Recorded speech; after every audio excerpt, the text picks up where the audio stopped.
It is true that all of us have family, and so, probably, do the people living in your fantasy world.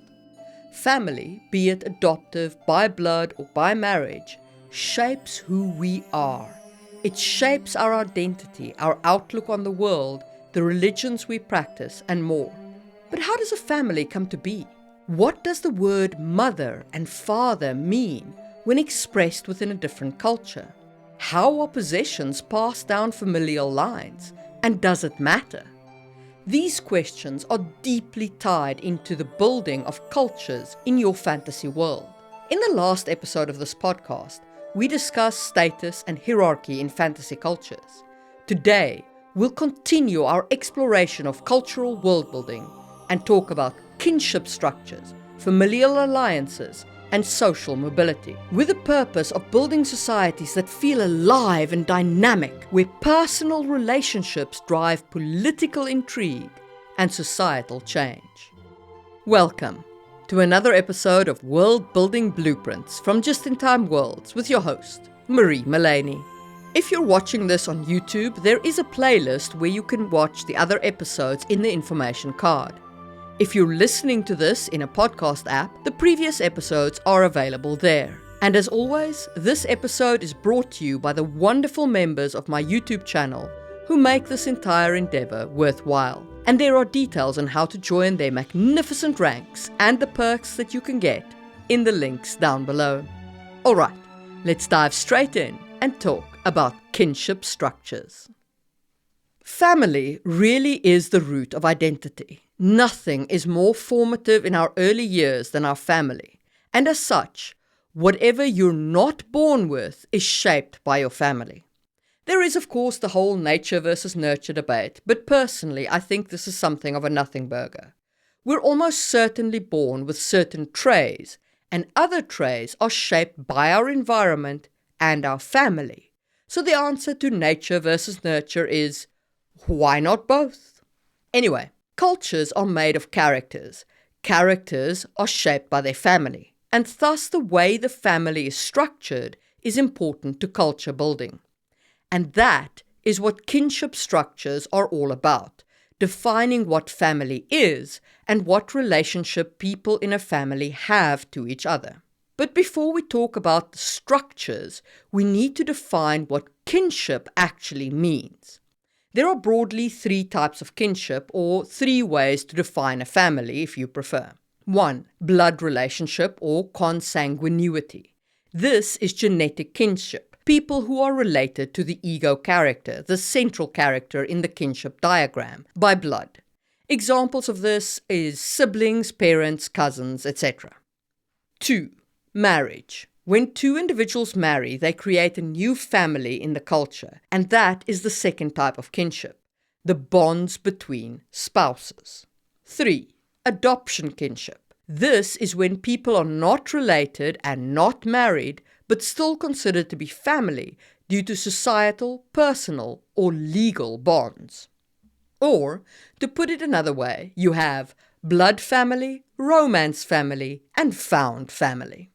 Kinship structures focus mostly on the first type of kinship, consanguinity. They define what is considered nuclear family and what is considered extended family. More importantly, kinship defines who is responsible for whom and how societies allocate roles, obligations, and authority within families. They also often determine who can marry whom, keeping track of what is considered incest and what types of matches are encouraged in order to consolidate family wealth. From anthropological studies in our world, we can draw on three broad kinship models that will help you create kinship structures for your world. There are more kinship models than these three, but at a high level, these are enough for a fantasy world builder. The rest are pretty nitpicky.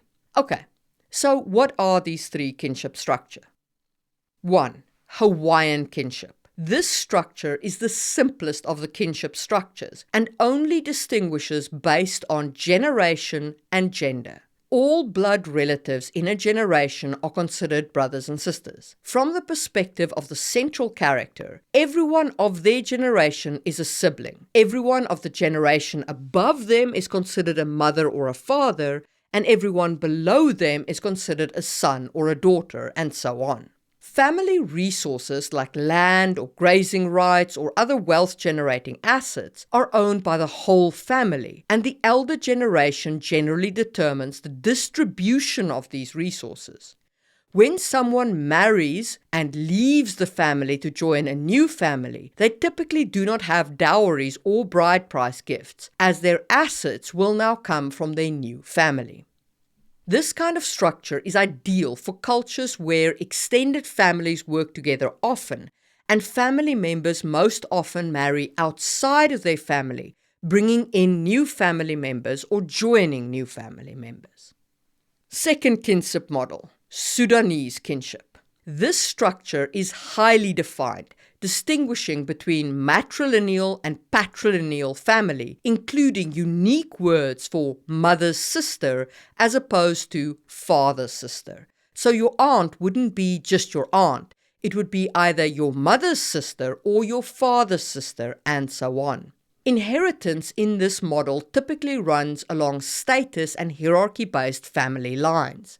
In our world, that translates into patriarchal lines, but of course in your world, the defining status lines for inheritance could be either gender or even something else entirely, like what omens were present at the child's birth, or any other element of the root of status, as we defined in the previous episode of this podcast. Typically, these kinds of kinship models encourage the use of bride price or dowries for marriage. So either the new family would compensate the old family for the loss of labor of the bride, or groom in a culture that practices matrilocality, which we'll get into in the marriage section. Anyway, if the old family gets the gift, it's a bride price or a groom price. Alternatively, the bride or groom might come to their new family with a gift to increase their status and wealth, and that's a dowry. There is normally one family leader whose nuclear family has the most status in the extended family, for example, a clan or tribe leader, though elders of the family will generally serve as the clan leader's advisor. This kinship structure is ideal for stratified societies where, for example, either the maternal or paternal side of the family is more deterministic of status and responsibilities within the society. In addition, this kind of structure works very well to emphasize extended familial or clan-based societies, where a character's place in the world is defined by their exact place and obligation within their family or clan. Having discussed the very informal and now the very formal, let's discuss the somewhere in between. 3. Eskimo kinship. This structure is more formalized than the Hawaiian, but not as highly defined as the Sudanese. Responsibility and inheritance can flow on either the matrilineal or the patrilineal side of the family. In this model, the nuclear family, mother, father, and children, is a strong concept, and the extended family is far less emphasized. Inheritance of family wealth is kept within the nuclear family, and leadership of the family is typically shared by the parents, although strict patriarchal or matriarchal cultures, leadership might default to either the father or the mother. Marriage typically creates a new family unit, and either or both sides of the family might gift the new couple with wealth to help them get started in this new life. This kinship structure is ideal for a culture that places less emphasis on familial obligations and more emphasis on the individual. It also works well for meritocratic societies or cultures where cooperation between disparate individuals is key, so cooperation enforced by culture rather than familial bonds. Now, as I said, there are more kinship structures than these three, but honestly, unless family is going to play a very key part in your culture and story, these three should suffice for choosing a kinship model for your culture. Of course, feel free to tweak this however you need to, especially to fit in with your status and hierarchy determinants, as we discussed in the last episode. Indeed, you might want to tweak these kinship structures to cater to how you want marriage to work in your world. So, let's get into that detail of cultural world building next. In marriage models, there are a few elements to consider. Let's start by talking about the actual pairings involved in marriage. The classical pairing is, of course, one man, one woman. But this is fantasy. There's no need to be boring. You can have multiple partners, same-sex partners, casual relationships, or a plethora of different pairings, depending on your world.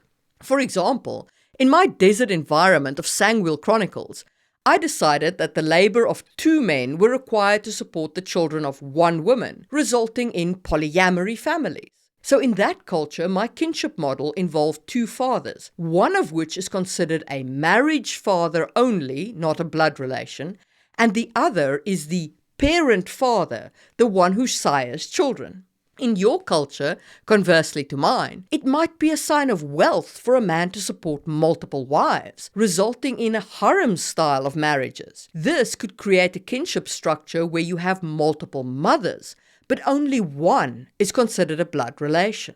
Or consider the Musa, a matrilineal ethnic group in China that practices a unique form of walking marriage called Zuhan. Young people who have reached the age of 13 are allowed to choose their own lovers, or axia, without any formal commitment or cohabitation. Men visit their axia only at night, and they leave in the morning, while women stay in their maternal families, and the children are raised in those maternal families under the watchful eye of the matriarch.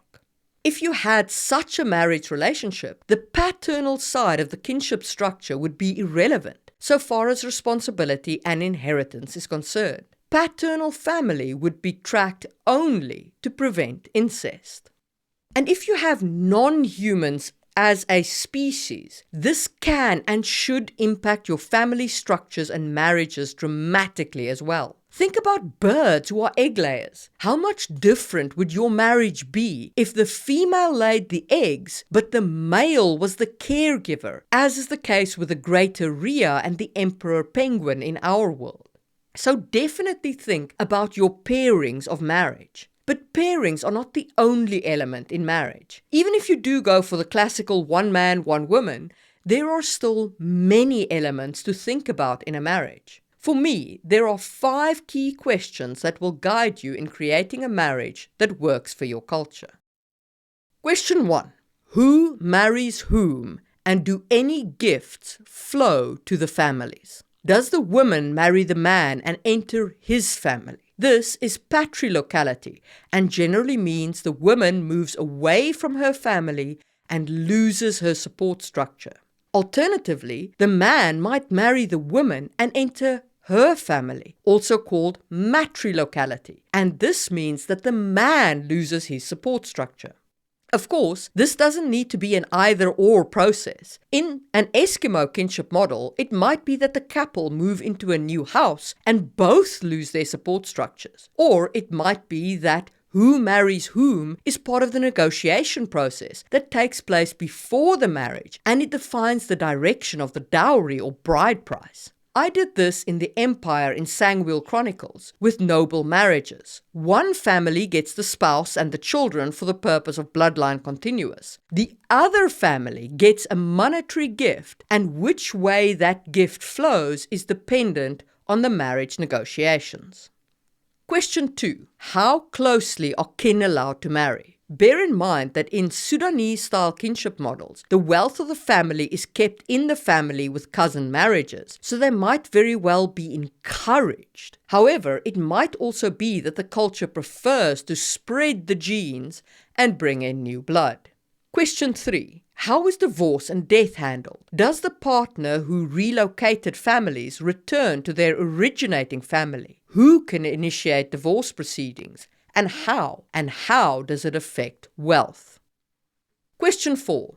How is marriage indicated? For example, think about the rings we wear, and also what ceremonies are involved in formalizing marriage. In the Empire in Sangwil Chronicles, I built noble marriage into my sash as a line of gold that the partners sew onto each other's sashes during the ceremony, which tied the ceremony back to my social hierarchy and status symbols. Question 5. Is it more common to marry for love or by arrangement of the families? In Hawaiian and Eskimo kinship models, love is more common. In the Sudanese model, arrangement is far more common because familial wealth is so often involved in these pairings. The more wealth is in play in marriage, the more arranged marriages will be the order of the day. And if you can answer those 5 questions, along with a pairing question, of course, I think you have a fair grasp on marriages in your culture and how they work. But speaking of familial wealth, I believe we should dive into the topic of inheritance and succession next. When I defined my Sangwil culture multiple partner marriage, I knew I couldn't have the wealth flowing through the paternal line. After all, who were the fathers of the children? Despite the official designation as one being the baby maker and the other being the parent by marriage, there are no physical guarantees of who the father is. So, I made wealth flow through the mother's line in matrilineal succession. Matrilineal succession means the mother's bloodline determines who of the next generation inherits. I went with matrilineal, meaning the mother's children. So the father doesn't own the family's assets, the mother does. But there is another implementation of matrilineal inheritance where the man still owns the family's assets, but it's not his sons who inherits his title and goods, it's his nephew, his sister's sons.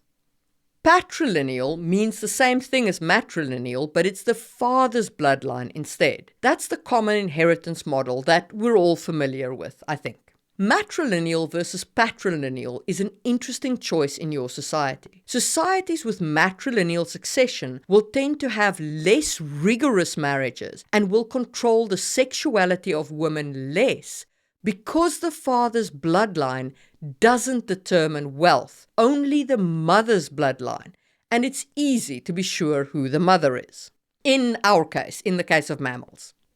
But matrilineal versus patrilineal isn't the only choice you have to make in inheritance. You also need to decide how the wealth is divided amongst the children, if it is divided. This will very much depend on the type of wealth that is the basis for your culture's familial asset. If they're an agrarian culture where actual physical land is the primary asset, they'll tend more towards a single child inheriting.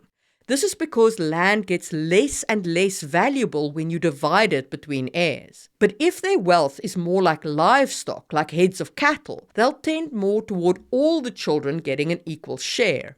And this is because if you divide, say, a herd of cows, it will not only recover eventually through breeding, but once the herds have recovered, the family has 2 herds of cattle instead of 1.